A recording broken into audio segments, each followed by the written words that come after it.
Halo, Assalamualaikum sahabat. Hari ini kita akan membahas tentang fatwa-fatwa kontemporer dari buku Yusuf Al-Qaradawi.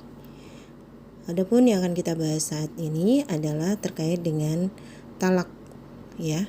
Talak yang biasanya dilakukan oleh seorang laki-laki, suami kepada istrinya. Nah, sering sekali di antara wanita itu ditalak oleh suaminya dalam kondisi suami sedang marah.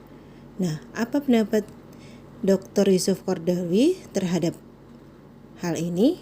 Coba kita lihat di daftar isi buku ini terkait dengan talak dalam keadaan marah ada di halaman 484.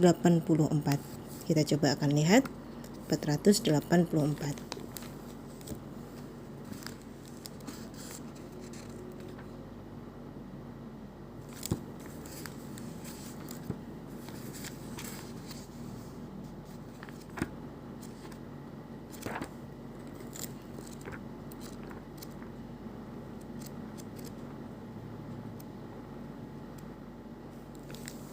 Nah, di dalam kondisi ini ada seseorang yang bertanya bahwa saya ingin menanyakan kepada Anda tentang masalah berikut ini. Pada suatu hari, seorang pria yang terlibat perselisihan dengan istrinya, ia menjatuhkan talak satu kepadanya tanpa ada orang lain yang mengetahuinya. Tetapi pada hari itu juga ia menarik kembali talaknya dengan mengatakan kepada sang istri, "Aku tarik kembali kamu dalam penjagaanku." Dan sang istri menjawab, "Aku terima." Peristiwa rujuk kembali ini juga berlangsung begitu saja tanpa ada orang lain yang mengetahui dan tanpa ada saksi. Apakah talak dan rujuk seperti ini hukumnya sah menurut syariat? Nah, ini pengirimnya adalah Abu Mahmud dari Doha.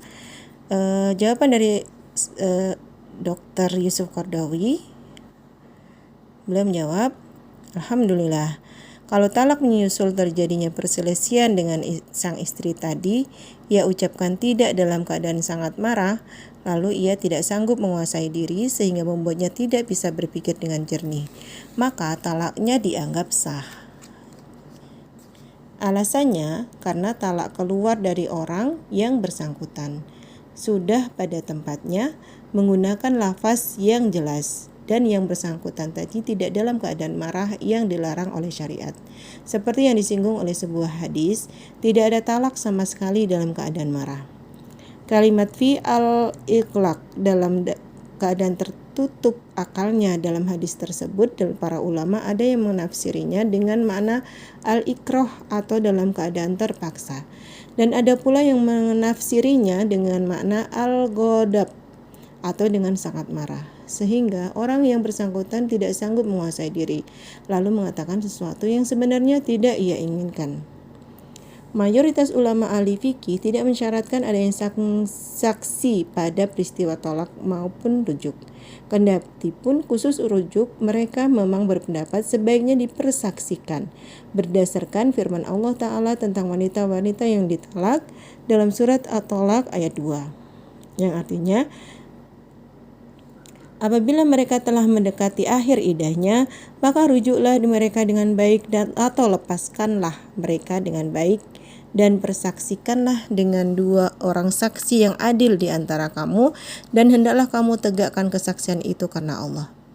Mempersaksikan di sini sangat penting supaya di belakang hari setelah terjadinya perceraian tidak ada salah satu dari kedua belah pihak yang menyangkal karena lupa atau keras kepala atau alasan-alasan lain.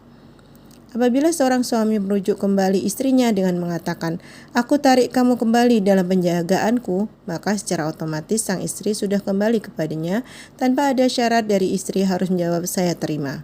Soalnya sepanjang sang istri masih menjalani masa iddah atau penantian, suami berhak untuk merujuknya kembali. Allah Subhanahu wa taala berfirman dalam surat Al-Baqarah ayat 228 yang artinya, "Wahai wanita yang ditalak, Wanita-wanita yang ditalak hendaklah menahan diri atau menunggu 3 kali suci. Tidak boleh mereka menyembunyikan apa yang diciptakan Allah dalam rahimnya jika mereka beriman kepada Allah dan hari akhirat. Dan suaminya berhak merujuknya dalam masa menanti itu jika mereka atau para suami menghendaki islah atau perbaikan. Allah menyebut suami yang mentalak dengan nama ba'lan. Ia diberikan hak kembali lagi kepada sang istri pada saat masih menjalani iddah jika ia memang menginginkan islah dan mengembalikan air pada tempat mengalirnya. Bahkan ada sebagian ulama ahli fikih yang berpendapat jika seorang pria menyetubuhi sang istri di tengah-tengah menjalani masa iddah, maka hal itu dianggap sebagai pernyataan rujuk sekalipun tidak diucapkan. Alasannya, apa yang ia lakukan itu merupakan ekspresi atau ungkapan bahwa ia ingin sang istrinya kembali kepadanya. Supaya bisa dianggap sah dan diterima secara syariat, sebaiknya rujuk itu diucapkan dengan kata-kata yang tegas, sehingga dengan demikian hubungan sang istri dan suami menjadi halal dalam menaungan hukum-hukum Allah yang terkenal sangat toleran, dan segala puji adalah milik Allah. Demikian penjelasan tentang istri yang ditalak oleh suami dalam kondisi marah. Semoga bermanfaat. Assalamualaikum warahmatullahi wabarakatuh.